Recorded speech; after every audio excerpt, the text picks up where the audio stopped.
Praise the lord. నేటి దినం వాగ్దానము. ఇప్పుడు అద్దంలో చూచినట్టు సూచనగా చూచుచున్నాము, అప్పుడు ముఖాముఖిగా చూతుము. 1 కొరింథీ 13:12. అద్దం ఎక్కువసేపు చూసుకోవడం అంటే యవ్వనస్తులకు చాలా ఇష్టం, అందులోనూ అమ్మాయిలకు. అవునా? అద్దంలో మనం ఏం చూస్తాం? మన ప్రతిబింబం. అవునా? మనల్ని సరిచూచేందుకు అద్దం సహాయపడుతుంది. అంటే తల దువ్వుకోవడం, కళ్ళు, ముఖం, నుదురు చక్కగా ఉంచుకునేందుకు వాడుతాం.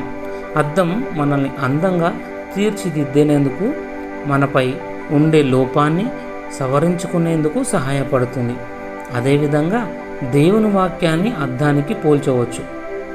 దేవుని వాక్యపు వెలుగు ద్వారా మన జీవితాలను సరిచేసుకోవచ్చు. అలాగే మన పొరపాట్లను, అపజయాలను సరిదిద్దుకోవచ్చు. దేవుని వాక్యం అనే నూతన అద్దం.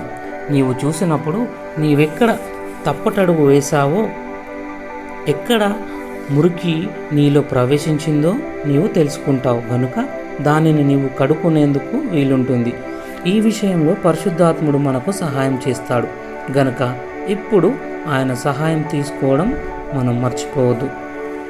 మీరు వినువారు మాత్రమై ఉండి మిమ్మును మీరు మోసపుచ్చుకొనకుండా వాక్య ప్రకారము ప్రవర్తించిన వారై ఉండుడి.